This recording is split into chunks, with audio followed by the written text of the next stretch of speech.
passion. It's all about passion, and Libby Dollar has got that in spades. You're gonna love her.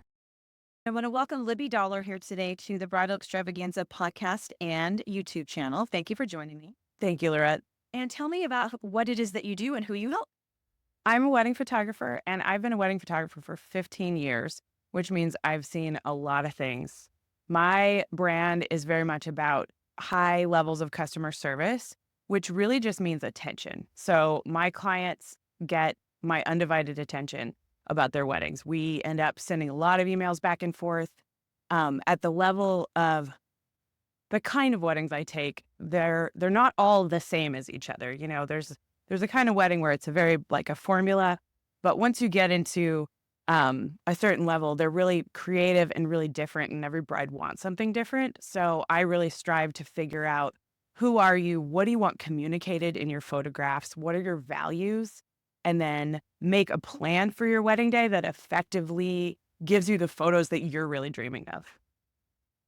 Can you unwrap that a little bit like that? That sounds so perfect. How does that, how do you, Well, probably the biggest thing is I don't take too many weddings. So I don't do more than about 20 a year. I was just telling you, I got back from a destination wedding yesterday that was in Belize, and the bride lives here in Houston. And her wedding, it was really important to her to see a lot of pictures of her family and friends interacting. Whereas some people, their favorite thing is more those perfect portraits where everything is just stunning. I try to give every client a little bit of everything. So of course you want stunning portraits. Of course you want great family portraits. Of course you want some candids. Everybody wants that. But what the most important thing to you is really matters with how we structure your whole day. How I'm going to advise on the timeline, because I never want to dictate a timeline. That's a planner's job. That's the bride's job. But how I say, hey, you know what? If we made a little space here, we could really fit that moment in that you're looking for with your mom. So that's one way. and can you tell us who is your ideal client? What types of weddings match your personality the best? My ideal client is any couple who wants to express themselves, who wants something unique, but doesn't know how to do it. I tend to work with a lot of people in healthcare. I love just really smart, it's smart people, nerds. I love it. And if you can say, oh, I had this great client who I met at the extravaganza in July 2 years ago, and she got married at the Houston Museum of Nature and Science. Oh, and but she's a doctor, and she loved dinosaurs because she also, you don't become a doctor without being pretty good at high school science classes and maybe being really into dinosaurs when you're a little younger. And I love when people hold on to that. Um, I find, here's another thing I love is I love clients who are a little older. Like if you're in your 30s or 40s and getting married, that's so fun for me because you really know who you are and what's important to you at that phase of life. I'm a little older too. I just turned 39. Um, and yeah, I love when you get irrationally excited about something that may be a little out of the ordinary. So back to the museum bride, for example, she walked down the aisle to the theme from Jurassic Park. Amazing. Yeah. Yeah. And she had the coolest hairstyle. Apparently she went through like several hairstylists before she found the right one, because what she wanted to do was a faux hawk. And so many people. So faux hawk is you're not shaving the sides of your head, but you're gathering it up so it kind of looks like a mohawk. So with her, she had like long curly hair, and she had it in these like swirly curls. It almost kind of looked like, if you remember I Love Lucy, she kind of had like the floof here, but this was like all the way down the back. And then it was amazing on her. And she said like several stylists tried to talk her into a low bun. And she was like, no, I'm going to try this. And it was daring. A lot of times on your wedding day, you want to be like, I'm the best version of myself. So you want to play it safe. If you even a little bit don't want to play it safe, I'm absolutely your person. Perfect. And talk to us about destination. You mentioned destination. How does that differ from local when you're looking and trying to figure out what you're looking for? Destination weddings take a lot more planning. Obviously, you're not there on the ground. Your day to day is really different than what it is when you're home. So a destination wedding, you've got to factor in what things are we bringing, what things are happening locally. For example, how's the weather going to be different? What kind of moments do we need to plan for? How many times do we need to make sure we come back inside? Who all is going to be there? A lot of times destination weddings are a little smaller and maybe have a more limited guest list. So then you get more time with each individual person, which might change your photography a little bit because you might want more time for each of the portraits. This wedding, for example, that I just did, they took formal portraits of almost everybody there. You can't do that when you have 400 people. Yeah, but you can when it's 70 people. But we had to make a plan for it. So we were looking at the timeline about a month ago, and I said, I think we're going to get a little squished here. Is it remotely feasible to back it up a half hour? And it was. The resort had no problem with that. The planner down there had no problem with that. We moved the ceremony from 4 to 3:30 because the sun was going down at 5:30, and they got portraits with every single person who came, and not just candids interacting on the dance floor, which are a different kind of picture and are also amazing and so much fun, but portraits of each person that they really cared about, that they wanted to. That's so Yeah. smart. It really is. It's cool. But that was really important to this bride. A lot of people, that's not important to them. They don't want to give people the hassle of having to be there for a portrait appointment.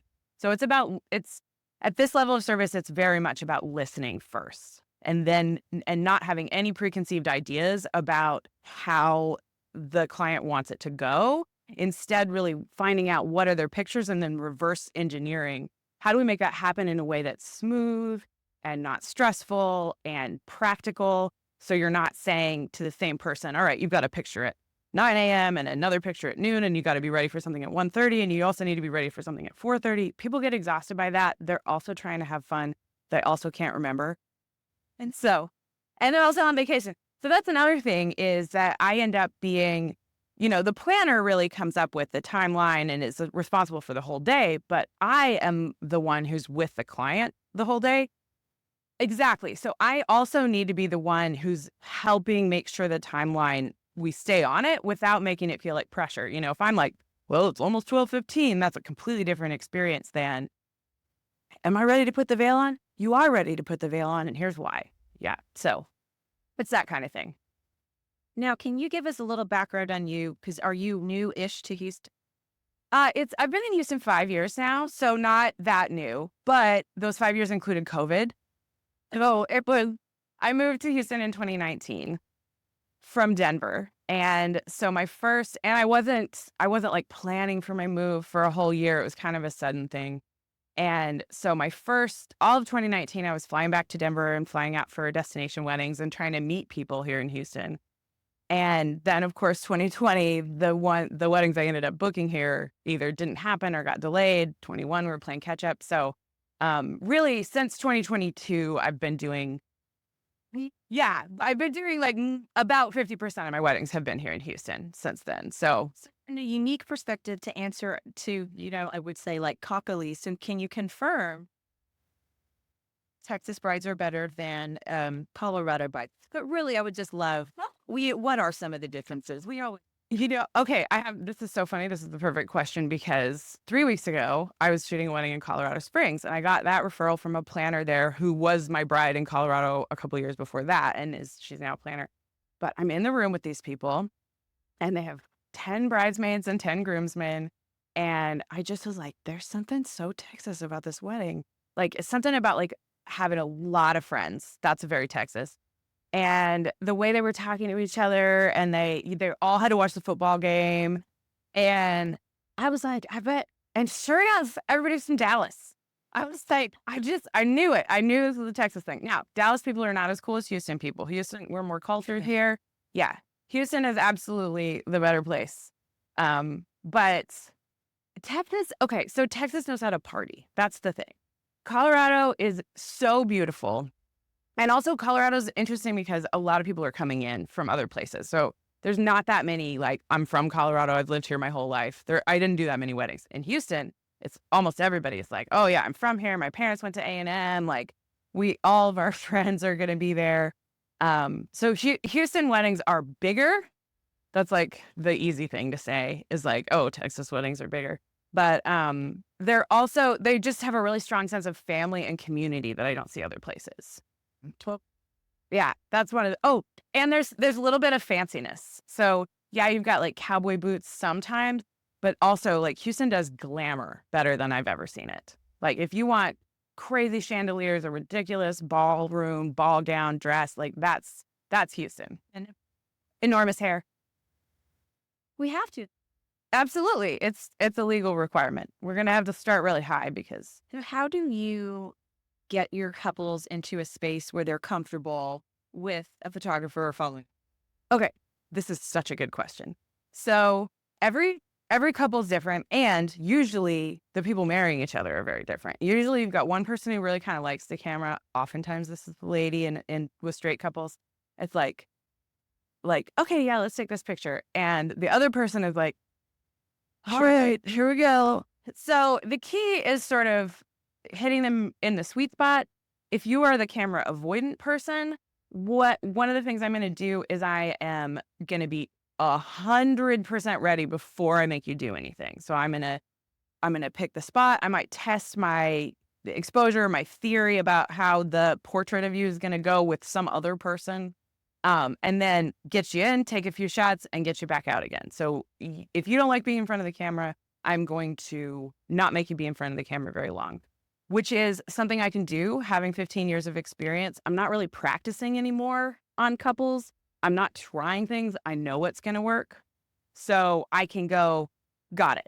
And that usually when I say that, the person who doesn't want to be in front of the camera is like, and then once they're relieved, then I can get the sneaky picture. And also, Yeah. They look more relaxed.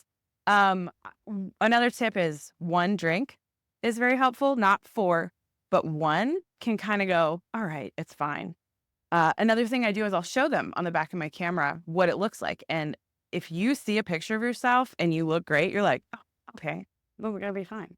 So that's another sneaky trick. Another thing we do, and this is, my husband is my second shooter, and this is like what he does all day, is use a lens on the camera that allows me to be really far away from the couple, so they're not as aware of the presence. Like if I'm like right here in your face with a camera, you're like, okay, am I smiling right? Whereas if I'm across the room and you're not 100% sure that I'm even taking a picture of you, then you're relaxed, and that comes down to having knowing what equipment you need to have before you're in the moment, and being able to sneak those shots. So what are some of your favorite destination wedding locations? Just curious. Okay, so probably my favorite one to date is we shot a wedding in Prague in April of this year. I met that couple at the extravaganza. They live here in Houston, and they're amazing. There with you. Down. It was really, really cool. I really like Europe. There's so much beautiful history there and so much architecture. One of the things that I suggested and they went for, which is awesome, is we got up really, really, really early one day during the trip, because in a beautiful destination that is flooded with tourists a lot, the secret hack is almost nobody wants to get up at sunrise, no matter where you are on the planet. So fortunately, this couple was up for it. They didn't do full hair and makeup in the morning, which is fine. So we kind of kept, I did like wide shots where you could see all the architecture, but it wasn't close up on the bride's face, because she did makeup and she did her own hair. But then like later in the day, she did the full glam, and that's when I got the close-ups. That was a little. But they were in their. That was a little sidebar. Yes, they were in their tuxedo and her wedding dress, and we scouted some spots and picked some spots around the city to go to, and they were empty. There were no tourists. It was amazing. We got the Charles Bridge is a big icon there. The Prague Castle, which has been standing in some form since 800. Like what? So that was really cool. I also love weddings in New England. Something about that part of the world I like so much. The Caribbean last week was pretty cool. So, Are you advertising yourself as a destination, or do these just kind of depends? so I have a lot of destination work in my portfolio and on my website. So you'd have to not be paying attention to things that I didn't do destinations. But as far as how I got started with that, part of it is just people would ask, hey, would you go to Michigan? Would you go to Kentucky? And I'm adventurous and I love stuff like that. I love new places. And so I always have said yes. And then I've moved a couple times. So I lived in the mountains in Colorado, and then I lived in the city in Colorado, and then I moved here. So sometimes not knowing where you're going to be, you just say, yeah, Seattle, excellent. Here. Santa Barbara, I'll be there. Yeah, exactly. Oh. Absolutely. So I end up doing about 50% of my weddings here in Houston, which I love because then I can go sleep in my own bed. And there's so many great venues here, honestly. And but then about 50% I end up doing destination, which is pretty cool. So when you meet a couple, I'm sure because of your vast experience, you just have advice in general. So what is your advice for couples? And it doesn't have to be specific. Okay, so here's what that's a great question. And I try not to give advice that's like not asked for because that's but you are asking. I got married myself last year. So this is my second marriage to my true love. And I'm so happy. But what I realized after having been a wedding vendor for 14 years leading up to my own wedding is I did not really factor in how stressful weddings are. And especially there's different levels of stress. Like when you're planning, there's I don't know what I want stress, which really sucks. Hire a planner. They will help you so much. But then there's like in a couple of months before the wedding, there's, oh my God, all my family and friends are going to be in the same room stress, which is something everybody experiences. And no matter how much you love everybody in your life, there's always a little something. My mom likes to say, and I think this is in the Bible somewhere, but she always likes to say, where there are no oxen, the stall is clean, meaning wherever there are people, there will be poops, I guess. So, that's just the case. And that's one of the wonderful things about life is that your friends and family are whoever they are. They're all over the place. They're different. They'll have their conflicts. They'll have their feelings. They'll have their stuff. And the advice I would give is you can't control it. You cannot control any of these people, but you can trust that they love you. If they are coming to your wedding, they love you on some level. And if something weird happens, or if your sister and your aunt get into an argument, it's going to be okay. It's going to be okay. You don't have to smooth all that out. You don't have to anticipate it. You don't have to solve the problem. You do have to give yourself grace, and you have to understand that the stress you're feeling is totally okay. And it doesn't mean you're not going to have a good wedding. You are going to have a good wedding. Awesome. It's hard. It was harder than I thought. I'm like, oh my gosh, this is so fun. It's my wedding day. No, I needed, you know who I needed the support from the most was my partner. And that the more you can be together on your wedding planning, the more, not necessarily like if you're a woman marrying a man, like he's gotta have an opinion on pink ties or not. Like that stuff doesn't matter as much. But if you can both look at each other and say, I care about how you feel about this, you're going into the rest of your lives together. And how you plan your wedding is how you are going to plan the next thing that happens also. So give yourself a lot of grace. Forgive yourself when you mess up. You will pick something that you wish you had done differently later. And that does not mean that your wedding's not worth it. In fact, it may become your favorite thing after the fact. Can you talk about timeline when the wedding is over? What's the good expectation for when the images will be ready? Are you getting involved on the album side? What are people doing with your assets after the fact? Do you see all your stuff on Instagram? Like, this is such a great question because I feel like this is the thing that people don't know. I would say, so industry standard for turnaround time on images after your pictures is usually like 8 to 12 weeks. And that's because there's a lot of pictures of your wedding day. A lot of us wedding vendors, especially during busy season, are doing a lot of weddings. We need that time to really be able to go through things.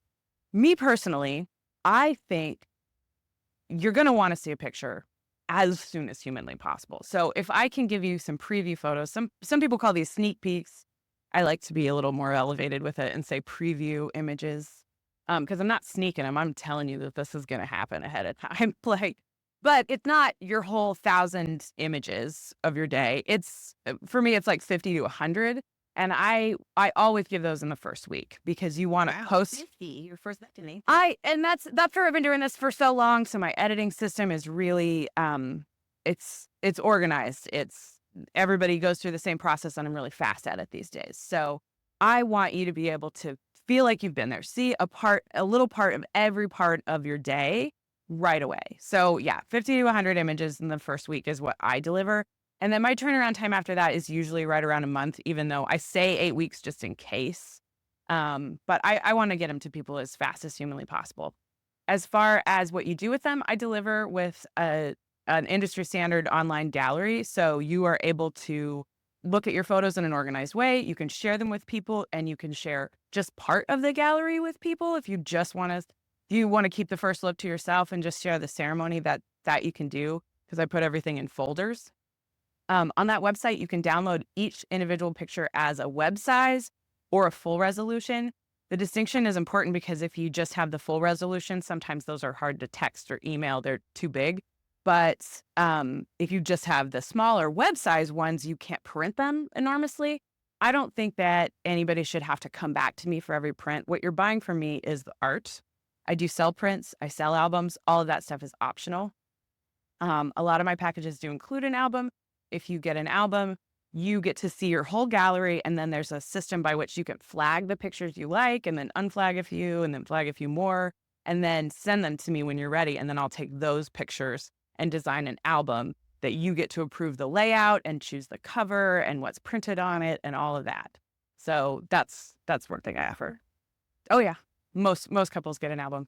And then are they giving it to their parents also? Like, Some people do. I do a thing where offer several sizes. And so the 12 by 12 album is pretty large. And that's usually like the couple's coffee table book. And then one of my packages includes 2 8 by 8s. So you can give those to your parents.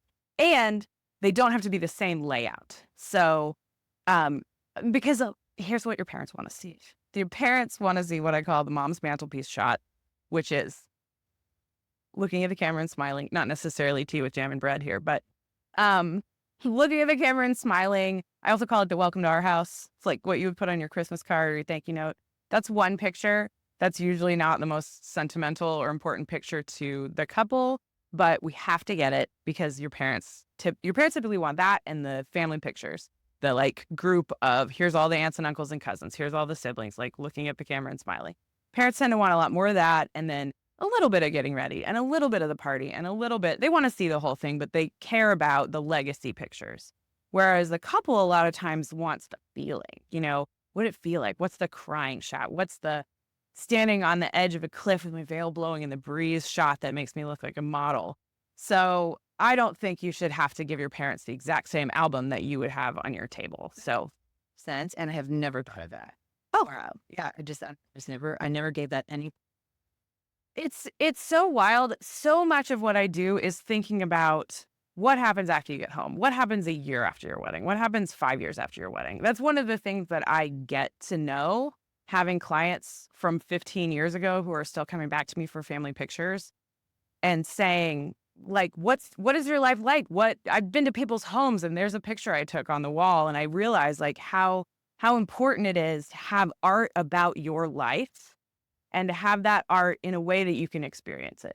So a lot of us experience all our pictures on our phones these days. And so it's very important that you have those digital pictures, that you have the right to do whatever you want with it. You should not have to come back to your photographer and have an argument about copyright stuff. You hire a wedding photographer, you should get your wedding pictures in all the formats you want them. So I believe in that strongly. But I also sometimes need to help you think about how you're going to experience those photos later. So think about that album and being able to pick it up and touch it and look at it and show your kids. And then also think about how you're going to feel about these wedding pictures 20 years down the road, because wedding photos are not just for right now. They are like everything you see on these beautiful websites and Pinterest and Junebug and Vogue and it's about, look how pretty and cool this was. But 20 years from now, it's about, look how young we were. Look how we looked at each other around the same time as we chose each other. That you can look at a picture sometimes and an argument will dissolve in your head when you've been married a long time. You're like, oh, I just love you. This is the person I feel this way about. And so that's why I think wedding photos are not just fun. They're not just they're your history, and they're important.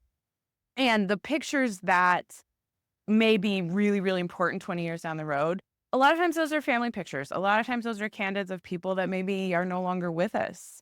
A lot of those are moments that will never happen again. And they aren't necessarily always the ones that are going to get featured in the magazine, but it's important that you have both. So you see yourself as the most beautiful version of yourself, and you get to know, like, I'm that awesome. I'm that beautiful. We're that in love.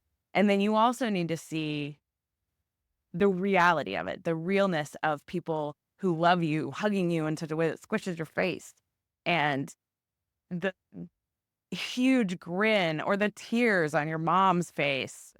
So yeah, that's wedding photos are so cool. It's such a cool thing to be able to do with my life. Thank you, Libby. Seeing how much you love your clients just warms my heart, and I know that every image that you create is the perfect image for the couples. For more information about photographers and many other wedding vendors who can make your wedding dreams come true, log on to bridalextravaganza.com. This has been Lorette Veras with Bridal Extravaganza TV and podcast. Thanks for watching. See you soon.